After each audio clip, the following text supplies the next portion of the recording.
Hi, everyone. I'm Julie Harwell, and I am the fourth trimester Resource Center postpartum follow-through nurse and childbirth educator here at Kittitas Valley Healthcare. We are really happy that you are taking the time to watch our wonderful webinar today. The webinar is entitled Milk Expression in the Workplace. It's going to be presented today by Cambron Walker and Rebekah Moon from the Kittitas County Department of Public Health. And I think at that point, Rebekah, go ahead and take it away. Okay, let me go ahead and share my screen here. Can everyone see my slides okay? Yes. Yeah. Wonderful. This is milk expression in the workplace.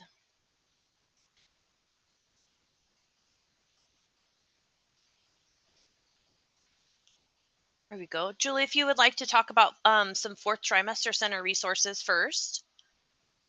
Yeah, so the fourth trimester resource center has been here at KVH for almost 2 years. The fourth trimester in general is a transitional period between birth and 12 weeks of postpartum.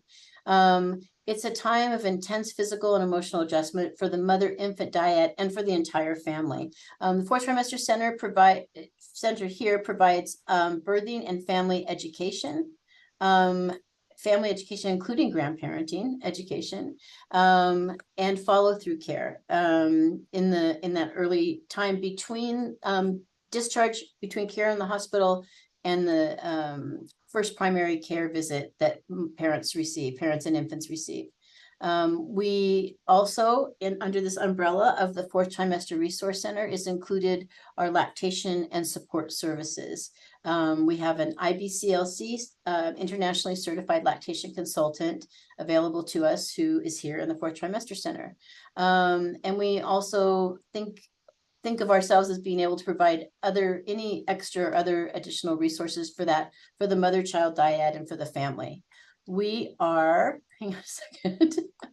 We're proud to offer these services, both the postpartum follow-through and the lactation support, through as a fee-free service. There's no charge involved with these services. It's a community service provided by KVH to families in our community.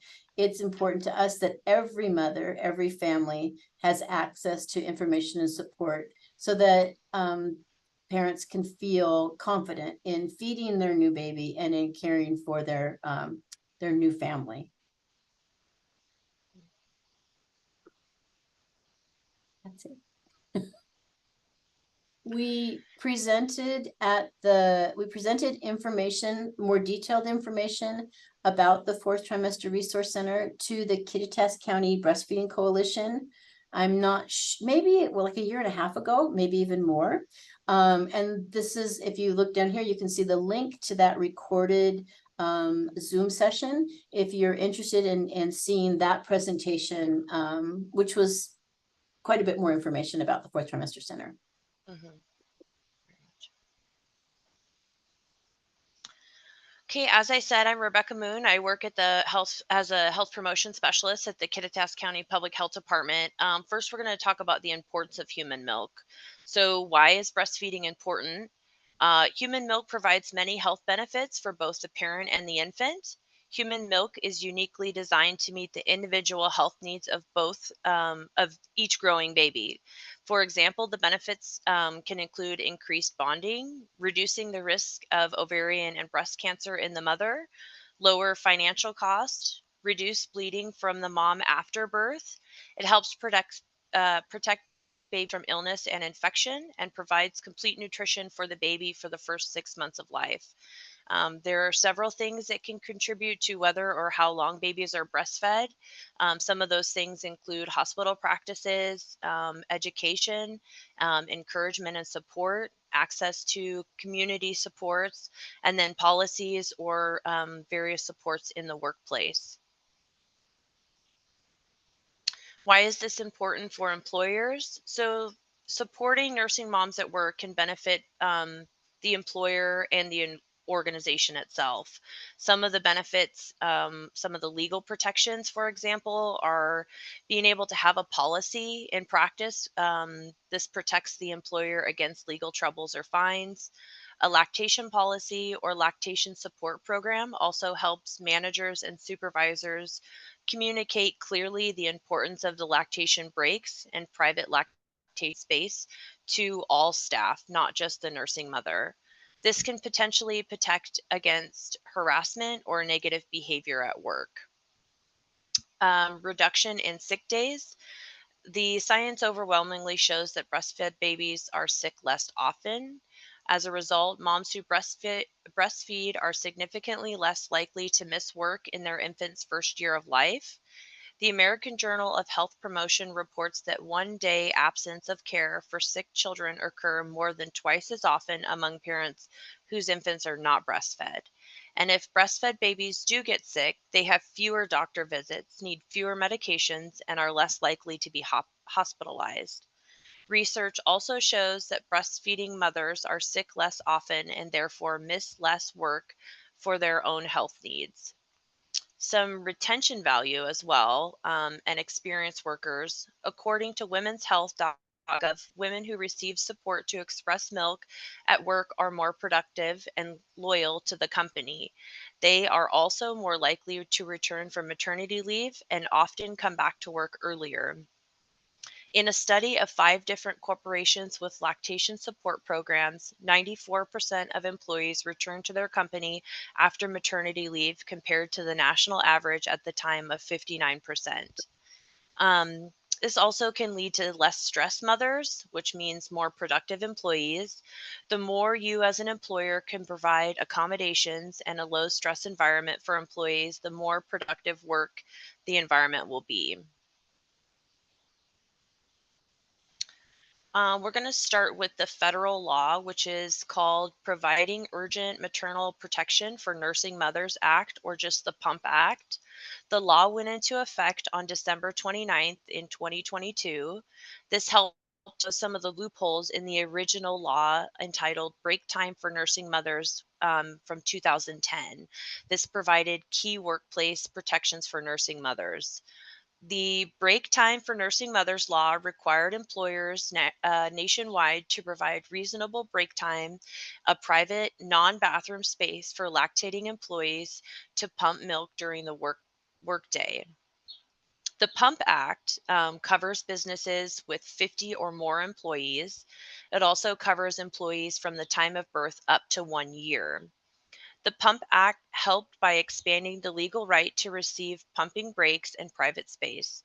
It's now including professions such as teachers, registered nurses, farm workers, and many others.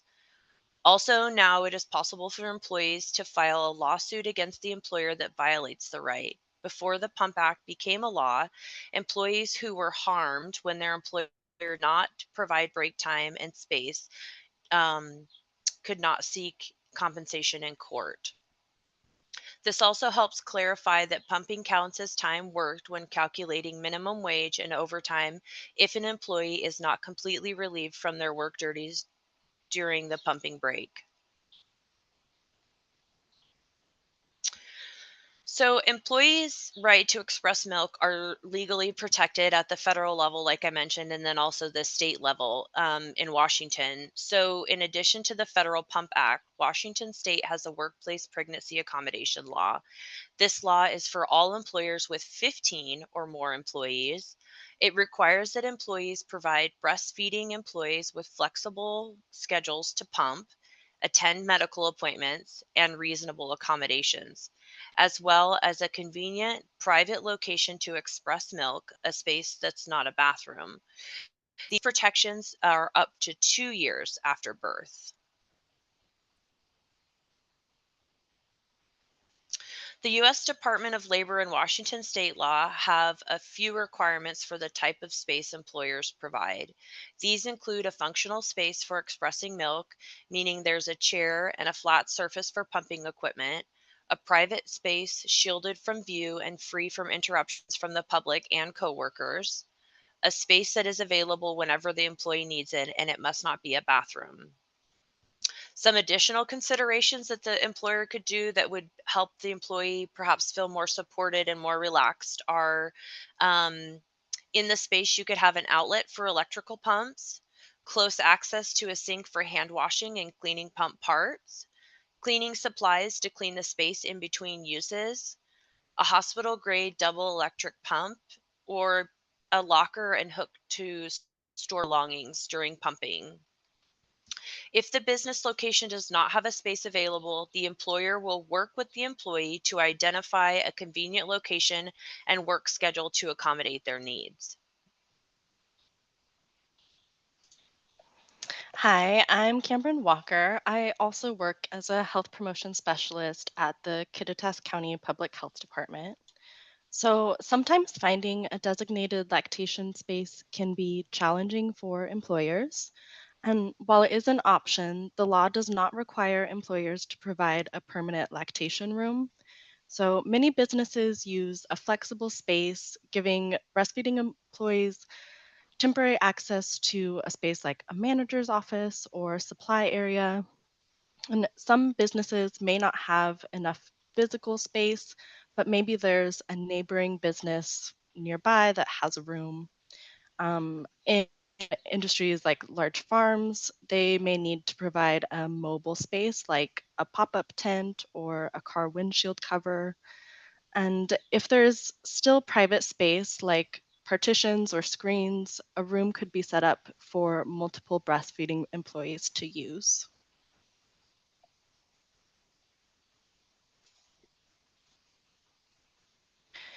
So, KVH is really a leader in breastfeeding support for employees. The work they are doing can have a real impact on the health of our community, especially since KVH is one of the largest employers in Kittitas County. So recently, KVH implemented an Accommodation for Breastfeeding Employees Policy. The Kittitas County Public Health Department and KVH worked together in getting this policy implemented by the Human Resources Department at KVH.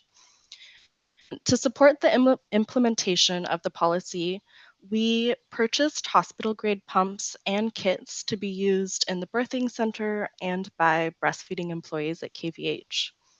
For this purchase, we used funding from a grant awarded to us in 2019 by the Washington State Department of Health. The grant is called Local Strategies for Physical Activity and Nutrition, and it was a competitive grant. And the Kittitas County Public Health Department was one of only 5 recipients in Washington State. With the hospital grade pumps, employees do not need to bring their own breast pump to work with them. Instead, they bring their own kit and then attach that to the pump. The kits include the shields, tubes, and milk collection bottles needed to express milk, and they are available to KVH employees free of charge while the supplies last.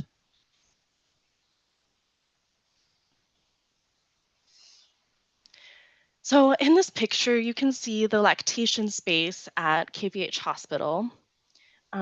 You can see one of the hospital grade pumps here that was purchased by the Kittitas County Public Health Department.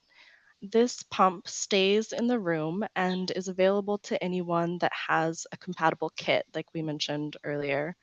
The hospital grade electric breast pumps are really what work best at removing milk.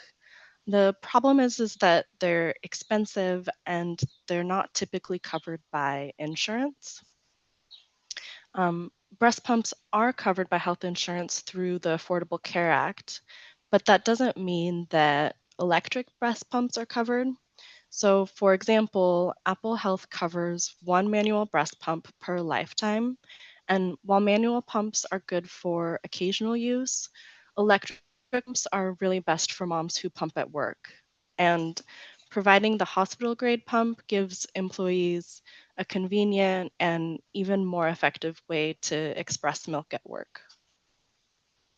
The KVH lactation room is available for both employees and the public.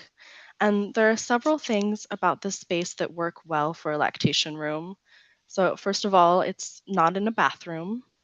And you can see there's a chair and flat surface for pumping equipment. The space is free from interruption by the public and coworkers. And in this instance, it's also a permanent space that is available whenever employees or the public need to use it.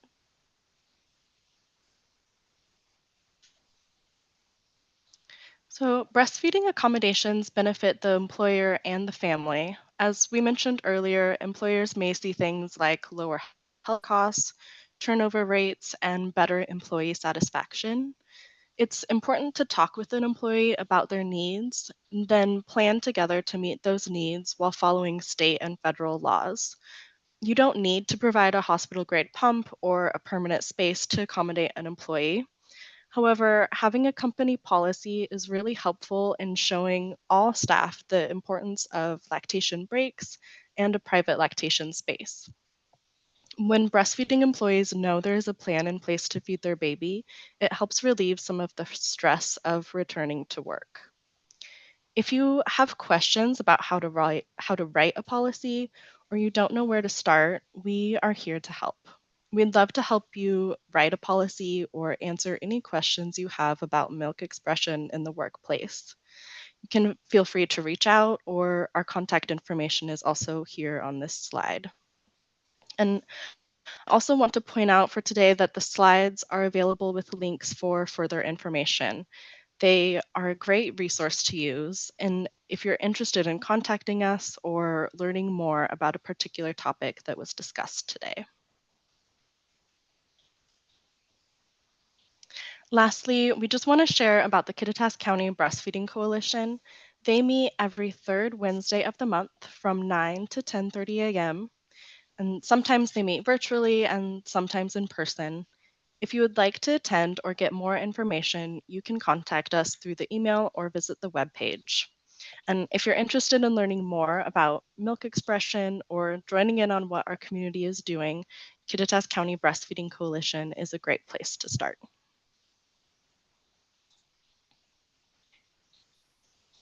And now we have some time for some frequently asked questions. And Julie, if you want to go ahead and ask these.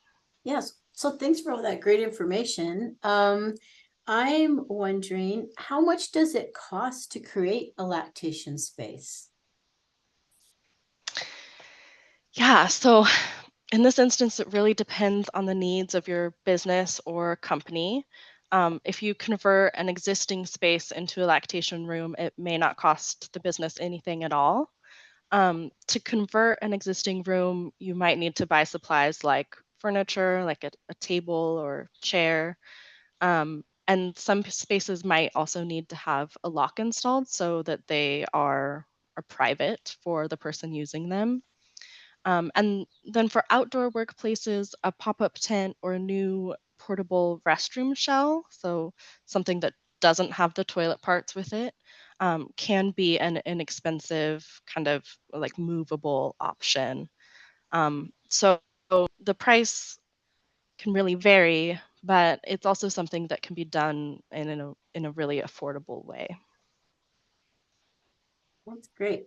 So about how much time do employees need to pump? That was something that that employers should provide is time. How much time does that involve? Yeah, so this is Cambron again, and again, that's not necessarily a straightforward answer.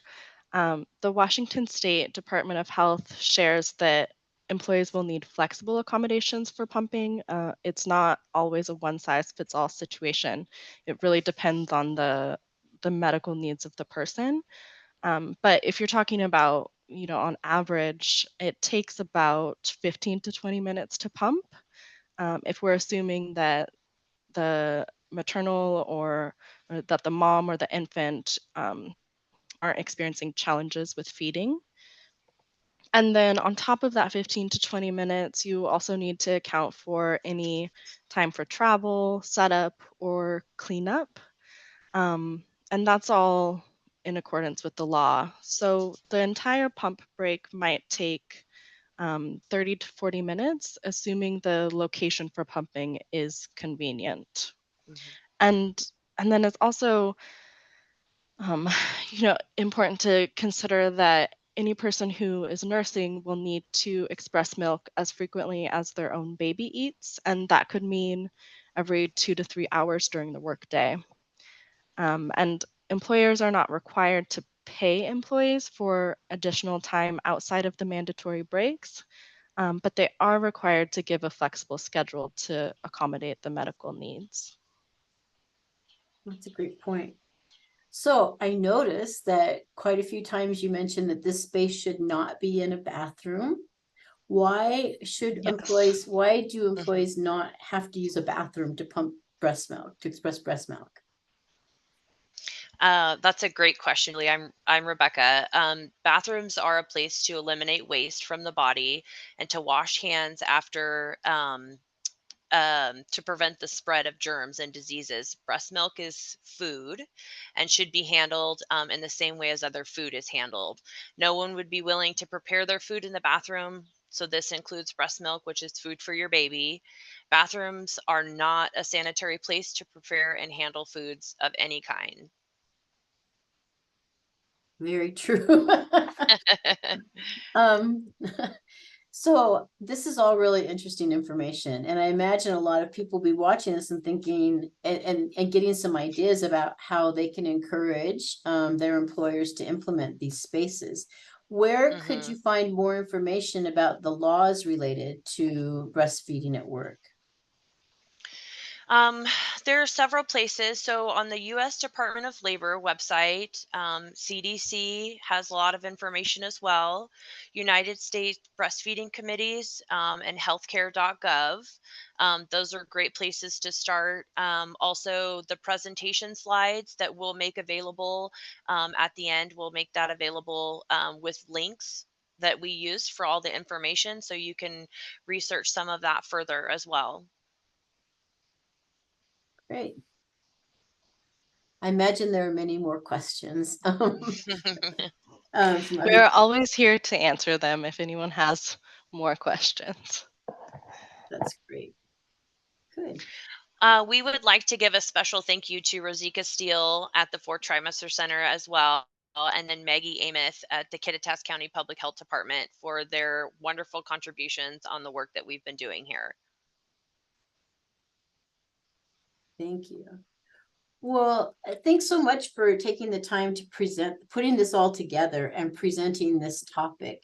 And I'm grateful to anybody, we are grateful to anybody who is viewing this, who views this from home.